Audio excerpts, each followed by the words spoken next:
Today we'll discuss a rule growing strategy in classification. There are two common strategies for growing a classification rule: general to specific or specific to general. Under the general to specific strategy, an initial rule R with empty set, which implies Y, is created, where the left hand side is an empty set and the right hand side contains the target class. So this is the general to specific strategy. Means general means it will match with all the, usually it will match with all the possible cases, all the possible examples. So here the initial rule is R and then empty set, which implies Y, any target class. Y can be any target class in the set of classes. So here left hand side we have the empty class. Since we have empty class, this empty class can empty set can match with any of the set. The rule has poor quality because it covers all the examples in the training set. New conjuncts are subsequently added to improve the rule's quality. So initially, in general, the empty set will be considered and that will match with all the possible all the examples in the training set. Then every time it will be added with some attribute values, conjuncts. So it will be added with some attribute values, and each attribute value will improve that is until it improve the quality of the rule. So in the next slide, we have a figure of general to specific rule growing strategy for the vertebrate classification problem. In that, we have a conjunct body temperature is equal to warm blooded. It is initially taken to form the rule antecedent. Rule antecedent means the one which is on the left side. Rule antecedent means one which is on the left side. The algorithm then explores all the possible candidates and greedily chooses the next conjunct. For example, gives birth is equal to yes to be added into the rule antecedent. This process continues until the stopping criterion is met. That is, for the example, added conjunct does not improve the quality of the rule. Okay, let us see the example. So you can consider this one. So here, first rule, that is root of the tree. Root of the tree, we have the root of the tree, we have empty set, and here the example, the classification considered is mammals. Okay, classification considered is mammals, and then we are going to check all the possible values in here. So in the next level, we have skin cover is equal to hair, which is mammals. So with skin cover is equal to hair, we cannot say all the vertebrates are mammals. It is not possible, right? So it will consider the next conjunct. Body temperature is equal to warm blooded. Then it will be mammals. Okay, so on up to it has legs. No, if it doesn't have legs, then it will be mammal. So this is also, we cannot conclude this. That is, when it doesn't have any legs, it is mammals, we cannot consider that also. So among all the possible attribute values, that is, you can see here we have dot dot dot, right? Among all the possible attribute values, the one which is valid is this one. Body temperature is equal to warm blooded, then it will be mammals. Then the next conjunct in the next level, next conjunct will be added. So body temperature is equal to warm blooded, then has legs is equal to yes. So you can notice here next attribute values are added. Has legs is equal to yes. Again, with has legs is equal to yes, we cannot conclude that it is mammal. Here we don't have, that is has legs is equal to no. In this we cannot say that it is mammals, right? So with only that value we cannot say it. So every time you can see here again we have dot dot dot here, right? So here all the attribute values are checked here. Then it's concluded when body temperature is equal to warm blooded and gives birth is equal to yes, then it is mammals. So it is general to specific. From general means it will match with all the example initially. That is with the empty set, it is matching with all the example. Then refining it by adding one attribute value pair at a time. Okay, and checking whether it it improves the quality of the rule. Okay, until it improves the quality of the rule, we keep on adding the attribute value pair. Okay, so here body temperature is equal to warm blooded, gives birth is equal to yes, then it will be mammal. So this is general to specific example. In specific to general strategy, one of the positive example is randomly chosen as the initial seed for the rule growing process. So any one of the positive example, that is which matches with any of the classification. So for example, in the example we have taken the classification as mammal, right? For the mammals, any one positive example will be randomly taken as the seed, and it will be refined by making it general. Okay, during the refinement step, the rule is generalized by removing one of its conjuncts so that it can cover more positive example. So in each level, we are going to remove one conjunct, and we are going to check whether it improves the quality of the rule by matching more positive example. Cover means by matching more positive examples. So again, we have the figure in the next slide, which shows the specific to general approach for the vertebrate classification problem. So if we have again chosen the positive examples for the mammals, one positive example will be considered as the initial seed. The initial rule contains the same conjunct as the attribute values of the seed. So all the conjuncts which is required to that is one positive example from the example set will be considered. So entire set of attribute value pair in that example will be considered as the seed. To improve its coverage, the rule is generalized by removing the conjunct hibernate is equal to no. The refinement step is repeated until the stopping criterion is met. Example, that is stopping criterion example is when the rule starts covering negative examples. When the rule starts covering negative example, we can stop refinement process. So consider this example. So body temperature is equal to warm blooded, skin cover is equal to hair, gives birth is equal to yes, aquatic creature is equal to no, aerial creature is equal to no, has legs is equal to yes, hibernate is equal to no, then it is mammals.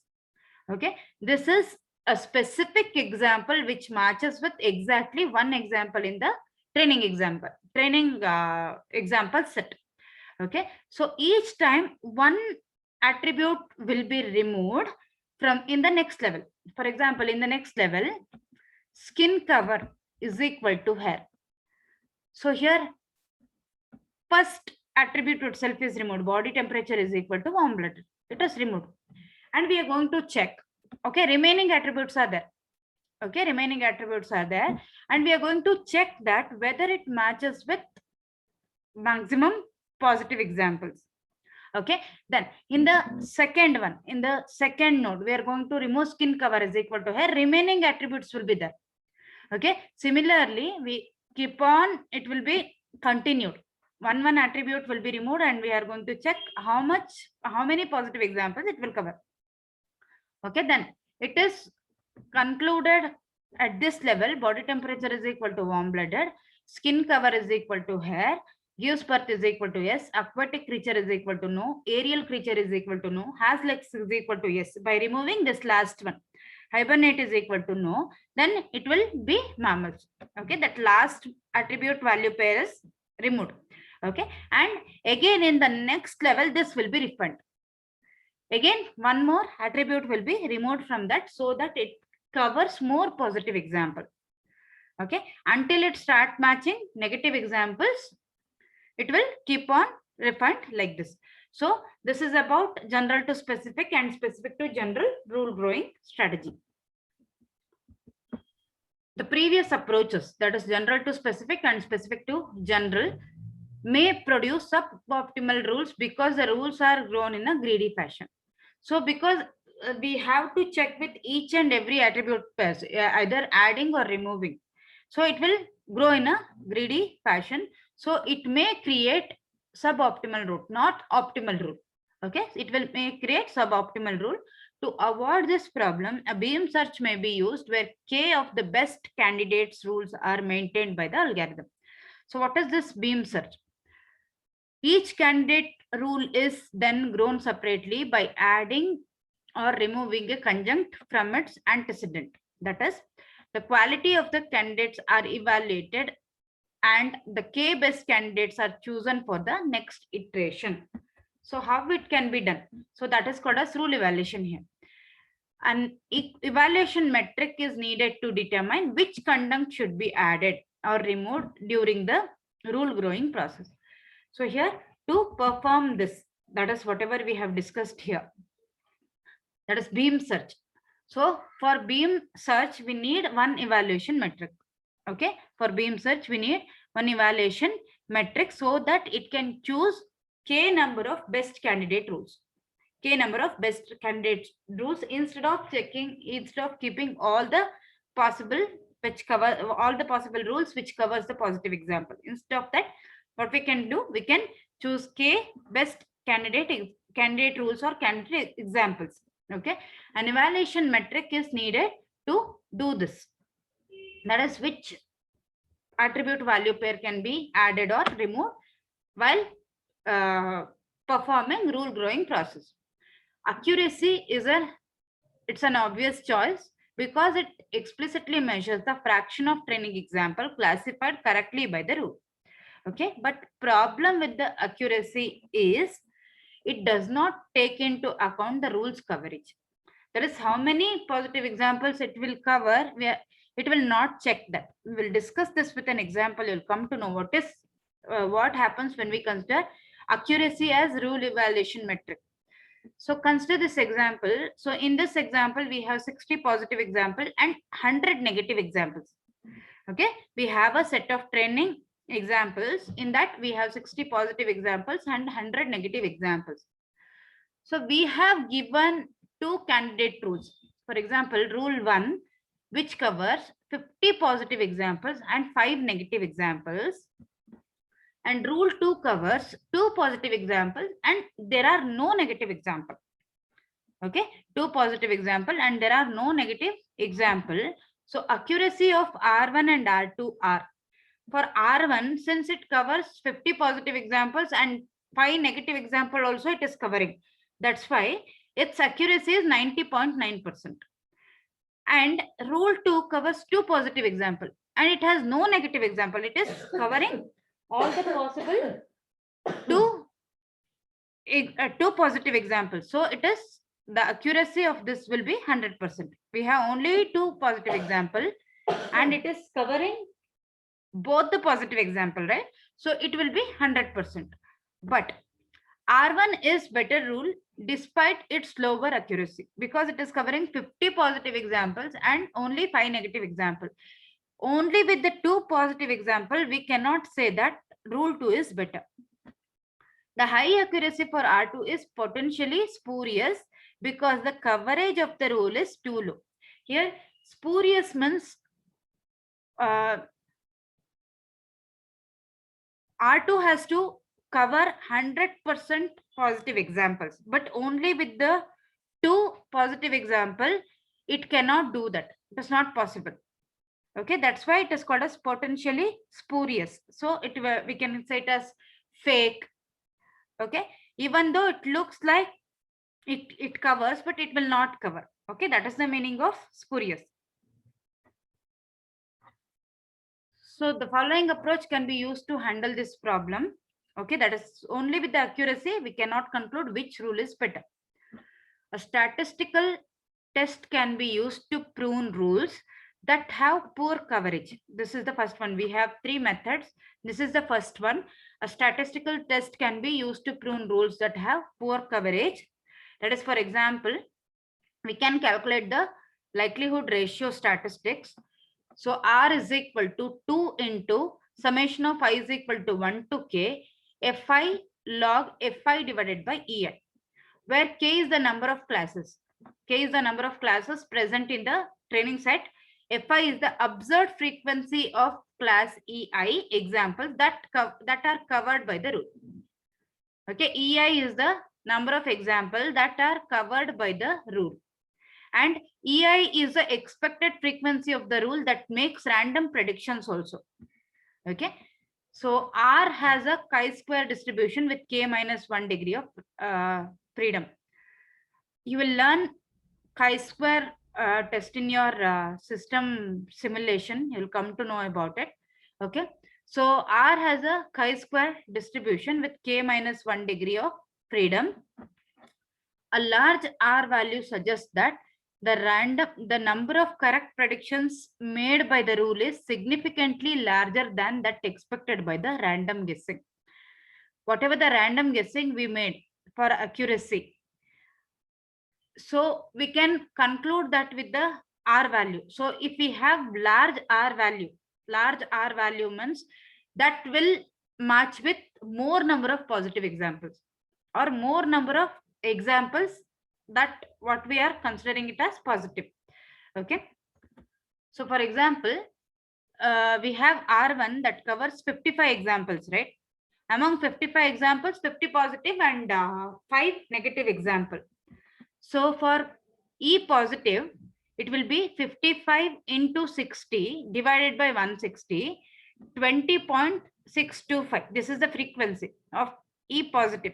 Okay. While the expected frequency of the negative class is E negative is equal to 55 into 100 divided by 160. Okay. Here 60 and 100. 60 is total number of positive example. 100 is total number of negative example. Okay. 60 is total number of positive example. 100 is total number of negative example.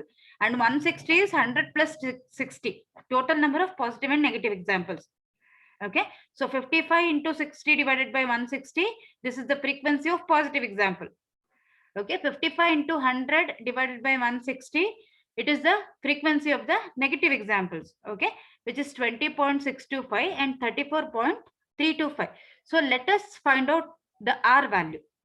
Okay. That is likelihood ratio. R value. Let us find out what is the formula for that. R is equal to 2 into summation I is equal to 1 to k fi into log fi divided by ei. That is to the base 2 usually. Okay. So R of R1. Okay. First we'll calculate R of R1. That is rule 1, which is equal to 2 into.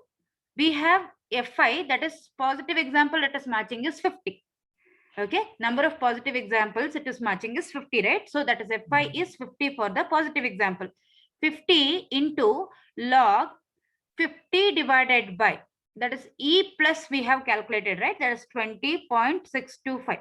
So 20.625 plus 5 into, this is for the negative example. Fi for negative example, it is matching 5 negative example, right? So 5 into log 5 divided by 34.375 to the base 2, which is equal to 99.9. So R value for R1, R value, that is likelihood ratio value for R1, it is 99.9. Okay, it is 99.9. Similarly, the expected frequency for R2. Okay, first we'll check expected frequencies for R2, that is for positive and negative examples. It covers only 2 examples, right? So E plus is equal to 2 into 60 divided by 160, which is equal to 0.75. And E negative is equal to 2 into 100 divided by 160, which is equal to 1.25. The likelihood ratio statistics for R2 is, so again apply in the same formula. So 2 into, again it covers 2 positive examples, right? So fi is equal to 2 here.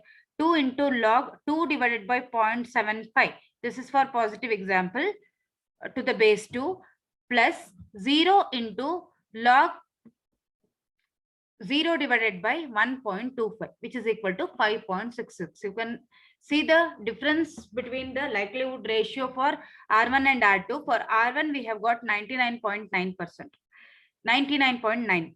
And for R2, we are getting 5.66. So according to this statistic, we can suggest that R1 is better rule than R2. So second evaluation metric that takes into account the rule coverage, that is, for example, Laplace formula, which is equal to f plus 1 divided by n plus k, and m estimate, which is equal to f plus kp plus divided by n plus k, where n is the number of examples covered by the rule. N is the number of examples covered by the rule. F plus is the number of positive example covered by the rule. K is the total number of classes. Okay, K is the total number of classes. That is total number of classification values that we have for classes. And P plus is the prior probability for the positive class. P plus is the prior probability for the positive class. Note that the M estimate is equivalent to the Laplace measure by choosing P plus, which is equal to 1 divided by K. So M estimate is equivalent to the Laplace measure by choosing P plus is equal to 1 divided by K. You can apply the value P plus is equal to 1 divided by K in M estimate. So it will become same. Laplace and M estimate becomes same. Depending on the rule coverage, these measures capture the trade-off between rule accuracy and the prior probability of the positive class. So how it can be done? That is, if the rule does not cover any training example, then the Laplace measure reduces to 1 divided by K. So in Laplace measure will be left with only this value 1 divided by K, which is the prior probability of the positive class, assuming a uniform class distribution. So it will be having uniform class distribution for all the possible classification values present in the target classes. The M estimate also reduces to the prior probability, that is P plus, when n is equal to 0. When n is equal to 0, then M estimate also reduces it to prior probability. So Laplace will reduce it to prior probability when it does not cover any of the training example. M estimate will reduce it to prior probability when n is equal to 0. If the rule coverage is large, then both measures asymptotically approaches the rule accuracy to f plus divided by n. If the rule coverage is large, then both measures asymptotically, that is Laplace and M estimate, both asymptotically approaches to the rule f plus divided by n. So for both we'll get this value if the rule coverage is large. So going back to the previous example, so whatever we have considered, in that 60 positive examples we have and 100 negative examples we have. And R1 is covering 55. R1 is covering 55 examples. Among that, 50 positive examples and 5 negative examples. And R2 is covering 2 positive examples. For that, if we calculate the Laplace measure, it's equal to 51 divided by 57, which is equal to 89.47%. So apply the values in the formula, you'll get this value. Okay, 51 divided by 57, which is equal to 89.47%. So with the previous metric, we have got 99.9 accuracy, right? So with this, we are getting 89.47% of accuracy. Conversely, the Laplace measure for R2 is 75%, which is significantly lower than its accuracy because R2 has a much lower coverage. So here, Laplace measure is it is showing 75%, but before it was showing 100%, right? Before it was showing 100%, and here accuracy is very low. Accuracy is very low when compared to 100%. Right? So it is significantly lower than its accuracy because R2 has much lower coverage. It is having lower coverage. That's why we are getting 75% Laplace measure. So this is the third metric, an evaluation metric that takes into account the support count of the rule. So that is one such metric is false information gain. The support count of a rule corresponds to the number of positive examples covered by the rule. So here support count we are calculating for the positive examples. Okay, suppose the rule R is A implies plus covers P naught positive examples and N naught negative examples. Okay, P naught is the number of positive example and N naught is the number of negative example that are covered by the rule R. After adding a new conjunct B, the extended rule R dash, that is A and B, we are adding one more attribute here. We are adding one more attribute value pair here, and it covers positive example P plus positive examples and N1 negative examples. Okay, you can consider it as P1 positive examples and N1 negative examples. Given this information, the false information gain of the extended rule is defined as false information gain is equal to P1 into log P1 divided by P1 plus N1 to the base 2 minus log P0 divided by P0 plus N0 to the base 2. Okay, this is the false information gain. So here P0 is the number of positive examples that are covered by the rule, initial rule. And after adding one more conjunct B, one more attribute value pair B, so we have the positive examples, number of positive examples P1, which is covered by this rule R dash. Okay, so this is the false information gain formula. Since the measure is proportional to P1 and P1 divided by P1 plus N1, it prefers rules that have high support count and accuracy. The false information gains for rule R1 and R2, that is when we apply the values for R1 and R2 in this formula, so we'll get 43.12 as false information gain for R1 and 2 for R2 respectively. Okay, false information gain for R1 is 43.12 and false information gain for R2, rule R2 with which covers only 2 positive example, it is 2. Okay, so here when we compare 43.12 and 2, 43.12 is better, right? Therefore, R1 is a better rule than R2. Okay, so these are the 3 evaluation metric to consider which rule is the better or best while comparing.